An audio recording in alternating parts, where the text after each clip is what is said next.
And so this idea of creation is just core to what we are as human beings.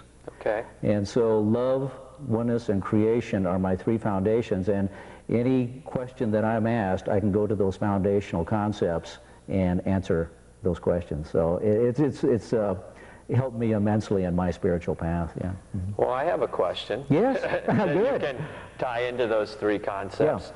Yeah. You had mentioned for yourself that you were conditioned by family and society to go to college and then get a good paying job and be successful in I guess what would be determined in the United States in a materialistic way. What about for someone who has not been given that experience? What about somebody who's grown up in an inner city, with poverty, lacking the basic necessities that someone like yourself or myself may have taken for granted growing up just because they were there all the time? Mm-hmm. How would you apply these concepts, these three concepts, to someone like that? Well, I'll tell you, Jonathan, it's the same thing whether you grew up in the inner city, in the country. In our society, the collective consciousness pretty much conditions everybody through this vehicle called the television, which we're using now to change that. But we are all pretty much, especially in Western cultures, we're just all conditioned to believe in these ideas of unconscious living and basically live in a fear-based mentality of life. And we'll talk a little bit about that a little later too.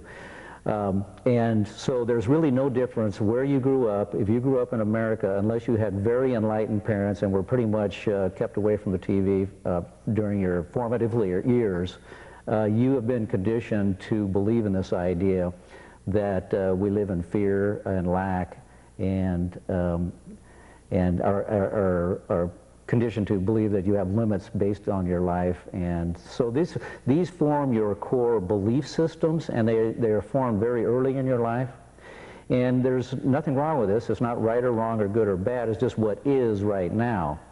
And until we as a collective consciousness change the way that we all live life together, then that's the conditioning that will remain. And that's why books like mine and other teachers around the world are bringing the consciousness of humanity up to a level where we can move into another paradigm of life that is not fear-based, but is more based in love. And that's basically where I'm taking my teachings, is moving people out of fear and into love. And when you make that paradigm shift, then your life shifts. And I'm the living example that anybody can do this. Well, a miracle. Oh man, it is. Well, I want to continue along this line. We're going to go to break, and when we come back, we'll continue our dialogue with Richard Blackstone, the author of Nuts and Bolts Spirituality. One of the concepts that's in your book, in the very beginning, is the idea that there are two theories of the universe. Yes. And those theories that you've outlined describe the difference between a fear-based way of looking at the world and one that's based in love. Yeah. Say more about that. Well, that's really the way this book is written. I wanted to explain, first of all, why we are the way we are. And unless you understand who you are, then you really can't move on to the creative process without that deep understanding to consciously create your life. So I did make the book in a progression where we would first of all examine what life is like on planet Earth and why it's the way it is. And what I did was go back, and traditionally in religions they say, well, in the beginning God created the heavens and the earth. And that's where kind of religions start the show. But I thought, well, that's not enough for me. So I wanted to go back to before why was the earth created.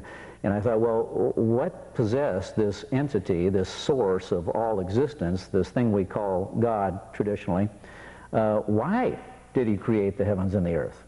And what is our purpose in that creation? So that's where the first part of the book starts us off on a foundation of understanding who we really are.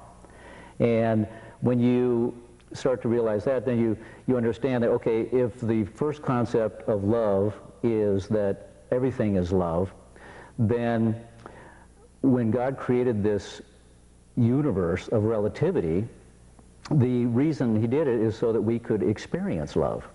And the only way you can experience love is if you know what love is not. That's why we live in a dualistic universe, where everything has an opposite.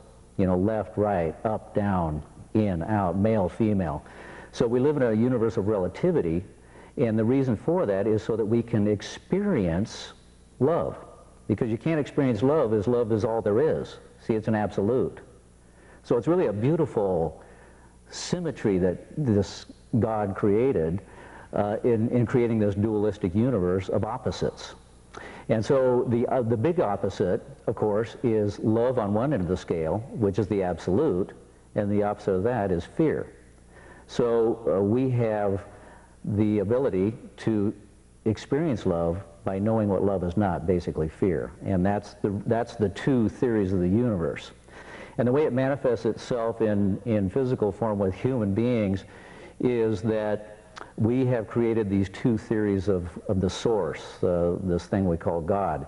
And we have one God who is a fearful, vengeful God who traditionally is spoken to us in kind of a physical form, a white older male with a flowing beard and white gown. That's kind of the God that actually... Archaic type of concept, yeah. Yeah, and he's a kind of a judgmental God because he really is concerned with what you're doing because he's going to judge you and determine whether you're worthy of going to heaven or hell.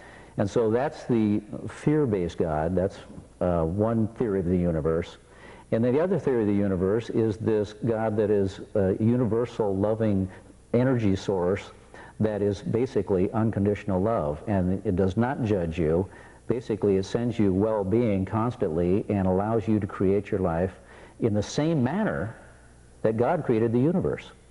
So this second theory of the universe is very empowering because when you believe in the theory of the God who allows you to create just as she does, then you are empowered to create your life in any manner you choose. If you kind of believe in the fear-based God, then you become disempowered because you think God created you, but you can't create anything else.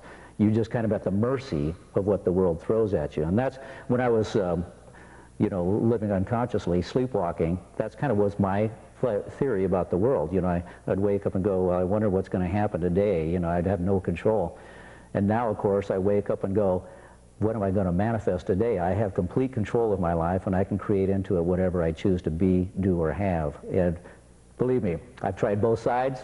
I like the side where I'm consciously creating my life.